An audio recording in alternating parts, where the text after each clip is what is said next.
नमस्कार मित्रमैत्रिणींनो, मी आहे Ashwini. Motivation bye Ashwini या आपल्या यूट्यूब चॅनलवर सगळ्यांचं मनापासून स्वागत आहे. आज एक छोटीशी स्टोरी तुमच्यासमोर घेऊन आलेली आहे. एकदा काय होतं की गरुडाचं पिल्लू आकाशात उडत असतं आणि त्याच्या हातून एक अंड खाली पडतं आणि बरोबर ते जे कोंबडीची पिले असतात त्यांच्या खुराड्यामध्ये ते अंड जाऊन पडतं आणि त्या कोंबडीच्या अंड्यांमध्ये ते अंड मिसळून जातं. तर ते जो गरुडाचं पिल्लू असतं त्यांच्या खुराड्यामध्ये जाऊन ते अंड शोधू लागतं, खूप शोधतं. हे सगळं पिल्ले कोंबडीचे बघत असतात. तर कोंबडीच्या पिल्ल्यांना असा विचार येतो की हा कोण पक्षी आहे आपल्या खुराड्यामध्ये, आपल्या घरट्यामध्ये आलेला आहे. तर असा विचार येतो.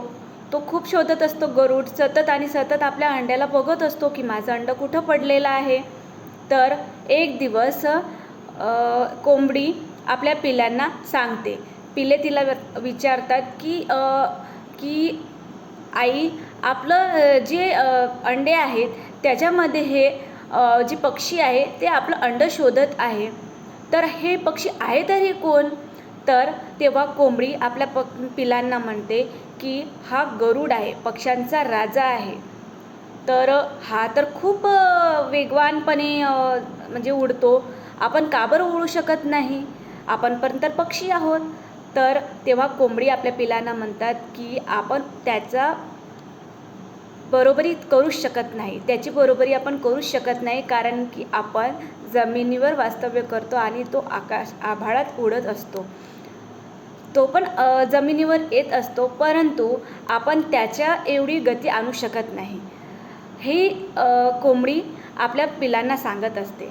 तर बघा मित्रमैत्रिणींनो, फक्त गोष्ट ही विचारांची आहे. जर आपण आपल्या आयुष्यामध्ये आपल्या अशा पुष्कळशा गोष्टी घडत असतात ज्याच्यामुळे आपल्याला आपल्या अनुभवावरून काहीतरी शिकायला मिळते.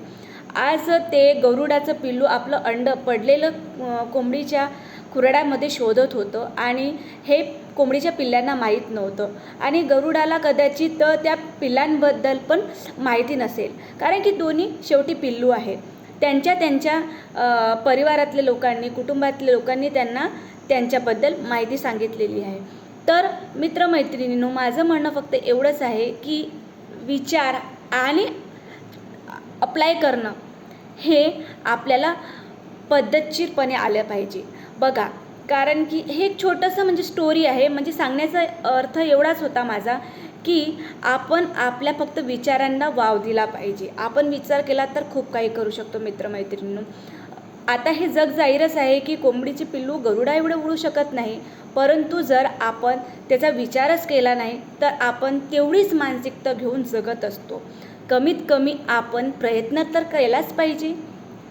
ही छोटीशी कहाणी गोष्ट फक्त सांगण्याचा उद्देश होता की आपण आपल्या ज्या आपले पंख आहेत, आपले जे विचार आहे, आपण त्याला संकुचित करून ठेवतो. आपल्या पंखांना आपण बळ देत नाही, उडण्याचं सामर्थ्य देत नाही. आपल्याला हवी असलेली गोष्ट आपण मिळवू शकतो.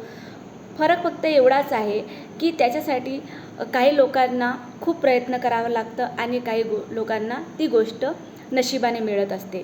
तर आपण आपल्या बुद्धीचा, आपल्या सामर्थ्याचा विचार केला पाहिजे आणि आपल्याला हवं ते आपण मिळवलं पाहिजे.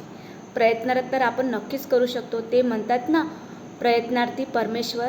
तर चला मग आज आपण एक पॉझिटिव्ह एनर्जी घेऊन जाऊया आणि आपले जे राहिलेले स्वप्न असेल, काहीतरी राहिलेल्या इच्छा असतील, त्याला आपल्याला पूर्ण करायच्या असतील, तर आपण पुन्हा नव्याने एनर्जेटिकपणे प्रोत्साहित होऊ या छोट्याशा स्टोरीमधून आपण आपला राहिलेला ध्येय, आपली राहिलेली गोष्ट आपण सिद्ध करूया. आपण पण त्या गरुडाप्रमाणे असं वेगवानपणे उडू शकलो पाहिजे आणि आपण आपल्या स्वतःला, आपल्या मुलांना पण हेच शिकवलं पाहिजे. आपल्याला पंख जरी नसतील, परंतु आपला विचार हे मोठे असायला पाहिजे. आपल्या विचारांना आपण पंख दिले पाहिजे. आपण नक्कीच यशापर्यंत पोहोचू शकतो. तर आपली आजची छोटीशी स्टोरी तुम्हाला कशी वाटली नक्कीच कमेंटमध्ये सांगा. तर भेटूया नवीन स्टोरीमध्ये. आवडली असेल तर सबस्क्राईब करा, लाईक करा, शेअर करा. बाय.